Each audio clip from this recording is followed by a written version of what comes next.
5.3ல question number 6 √3 + √75 + √243 + up to etc. என்ற தொடரின் n உறுப்புகளின் கூடுதல் 435 √3 எனில் n இன் மதிப்பை காண்க. அப்போ இது கூட்டுத்தொடர்னு தெரியுது நமக்கு. அப்போ கூட்டுத்தொடரோட ஏவோட வேல்யூ பார்த்தோன்னா √3, 75 வந்து 25 × 3 பிரிக்கலாம். அப்போ 5 √3, 243 81 × 3 பிரிக்கலாம். 9 √3 என்ற தொடர் வந்து கூட்டுத்தொடர் ஆகிடுது. ஏவோட வேல்யூ √3, டியோட வேல்யூ பார்த்தோன்னா 4 √3. அப்போ முதல் n உறுப்புகளின் கூடுதல் Sn = 435 √3 கொடுத்துட்டாங்க. அப்போ Snக்கான ஃபார்முலா பார்த்தோன்னா n/2 × 2a + n - 1 × d = அப்படின்னு ஃபார்முலாவில் சப்ஸ்டிட் பண்ணுறோம். இப்போ என்னோட வேலையை தெரியாது, ஏவோட வேலையை தெரியும், டியோட வேலையை தெரியும், கொண்டு வந்து பிரதியிட்டலாம்.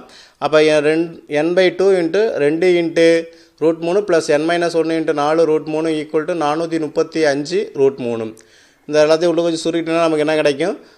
n √3, n × n - 1 × 2 √3 = 435 √3. இந்த எண்ணை உள்ள வச்சு பெருக்கிடலாம். √3 எல்லாத்துலேயும் இருக்கனால √3 கேன்சல் பண்ணிடலாம். அப்போ n × 2n × n - 1 = 435. அப்போ 2n² - n - 435 = 0.